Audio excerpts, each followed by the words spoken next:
Hello, everyone, and welcome to the Training in My Life podcast, episode 75. This week, Christmas chaos.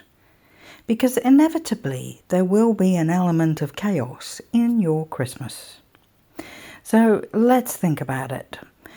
When it gets to the 1st of December, and when I'm recording this, it'll be tomorrow, suddenly people go, oh my God, it's 25 days and it'll be Christmas Day. And it's almost like a secret that nobody told them, and they're so shocked, and they're thinking there's this spiral, but I've got to organise where I'm going to be on Christmas Day, who I'm going to be with, what food I'm going to eat. Do I need to be thinking about cooking that?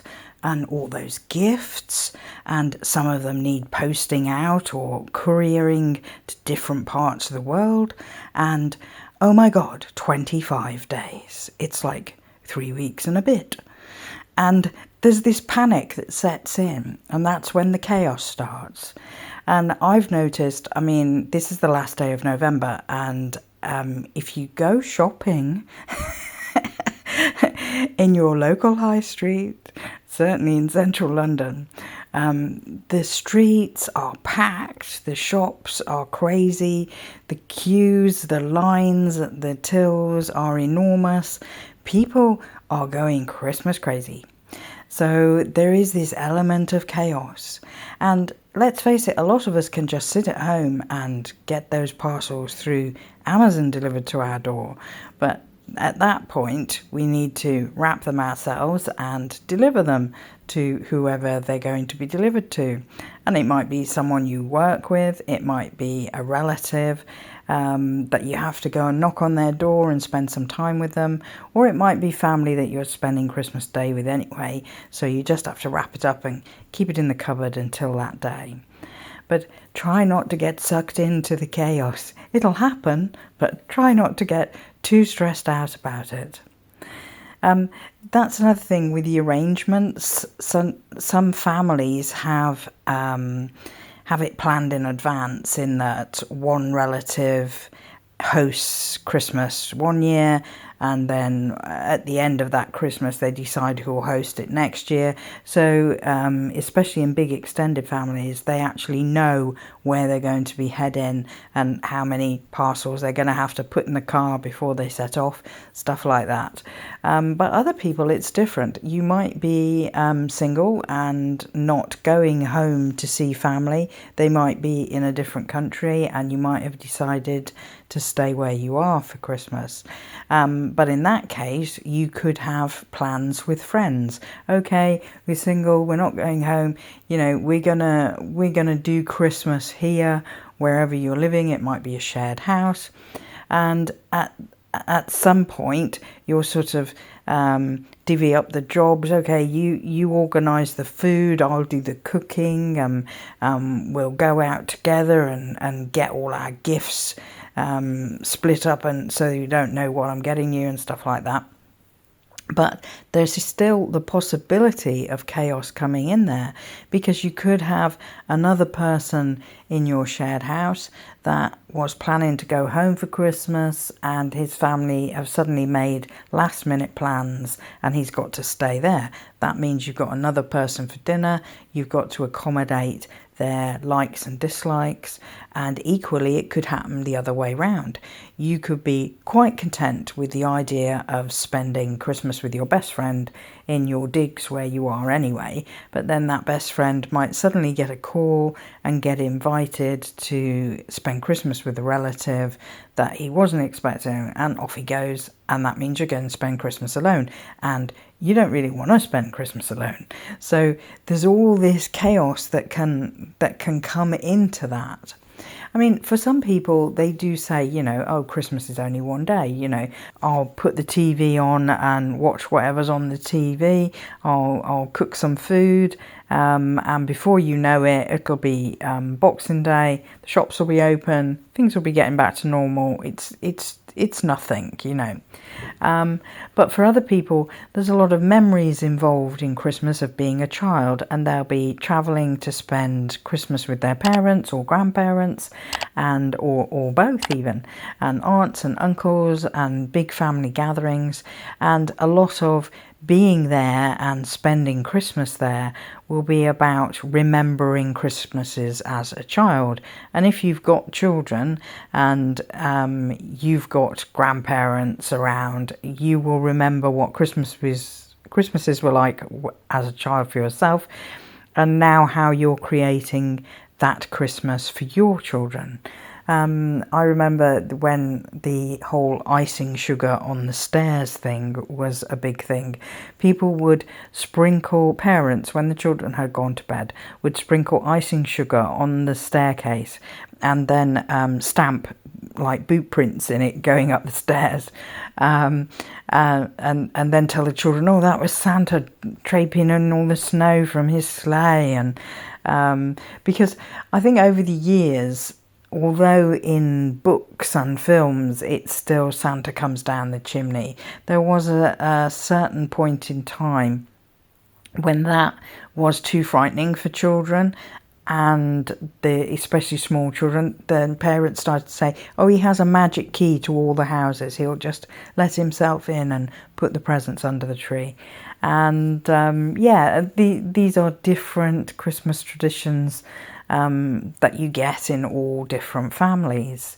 So the other thing that can bring chaos in your life is stressing yourself out about finding the perfect gift, because it's almost impossible, mostly because whoever you're giving your gift to is also receiving gifts from other people, and it's entirely possible one of them at some point will choose exactly the same gift as you, unless it's a handmade thing or one of those sort of experience things, or even then they can buy that the same.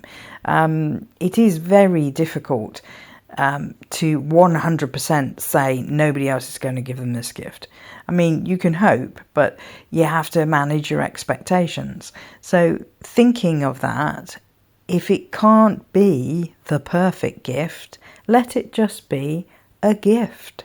You know, take away that pressure, take away that chaos of running from store to store and desperately trying to find what you want, and it's got to be unique and it's got to be different and everything looks the same, and then the shelves are emptying and the line is enormous and you just can't stand to be in that line, and you give up and go to another shop, and that chaos can just eat you up, and you're exhausted by it. So give yourself a break and just get a Christmas gift for each person that you're giving to. If it's something you have thought about, and you will have before you've gone to the store, or maybe you're one of those people who likes to just go and browse, and then you see something and you go, yeah, that'll do, that suits that person's personality. But either way, what you buy is good enough, and allow yourself to feel that, because there are always those relatives that open a gift and just sigh or just go, oh thanks, and you feel like they're so ungrateful and I put so much effort into that.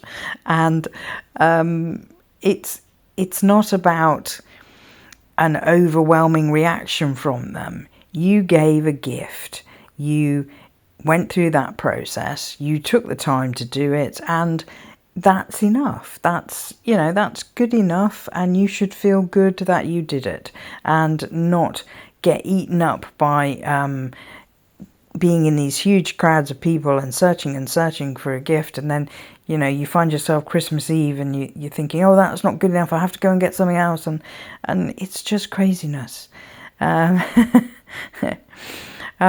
There's also, at this time of year, Christmas parties. You'll get Christmas parties at your work. You'll get Christmas parties that are, you have a partner and their company throws a Christmas party and you go along to that. You might have Christmas parties that various relatives throw. It might be, it's that you might have relatives that go away at Christmas, like on a holiday, so they want to throw a Christmas party earlier in December. And in those parties, people usually have a bit to drink and come out of their comfort zone a little bit and might say and do things that they will regret.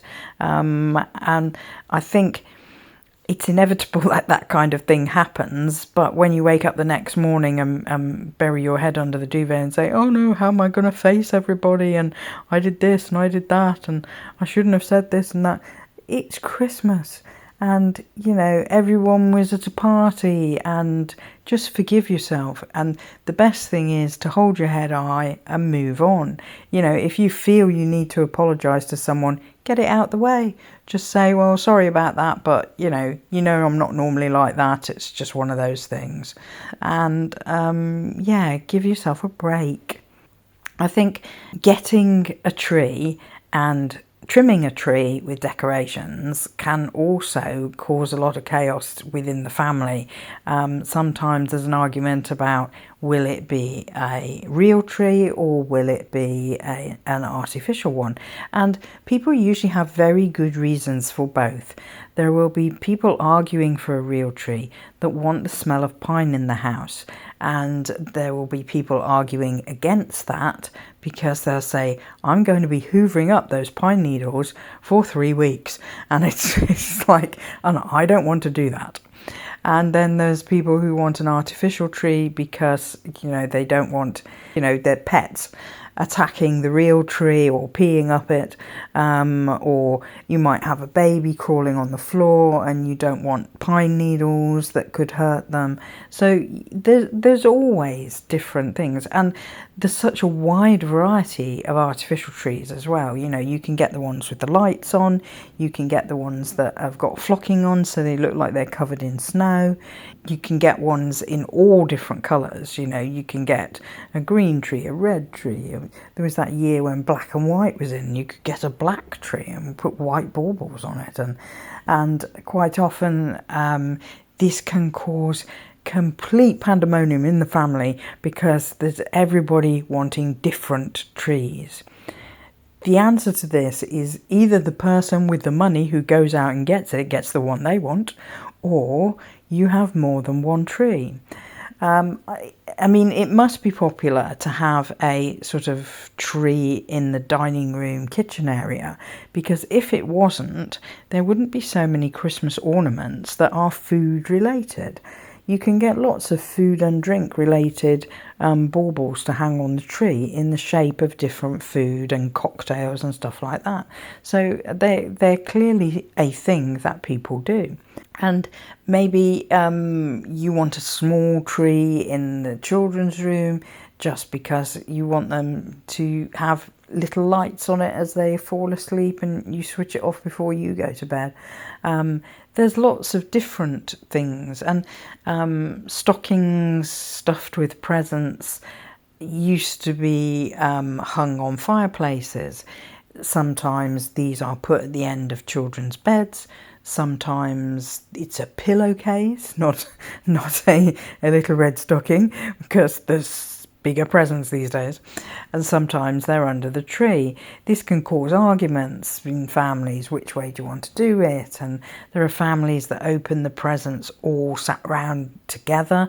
There are families that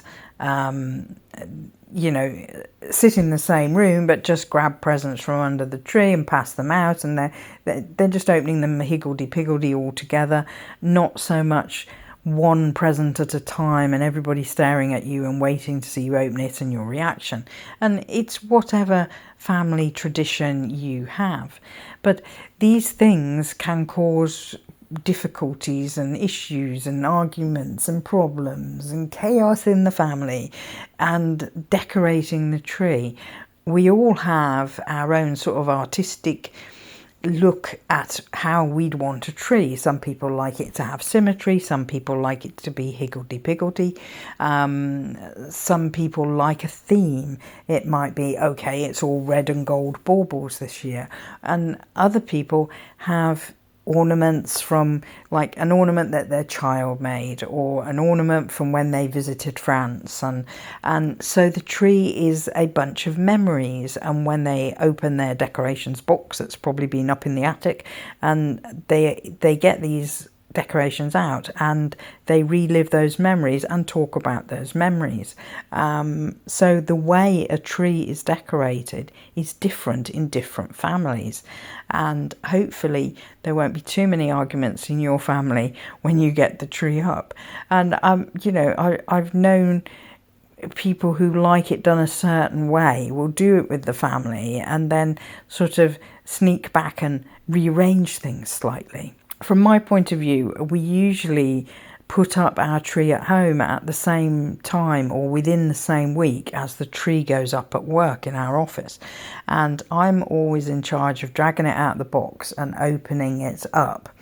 And I used to help decorate it, but I don't do that because I like to enjoy decorating the one at home, which hopefully is always before the one at work, because the having to get it out the box and then bend down all the branches and splay them out is a really long job and a real pain, and I don't like having to do it. And once I've done that, I'm more than happy to sort of say to everybody in the office, the baubles are under the tree in open boxes, just come and put a few baubles on the tree.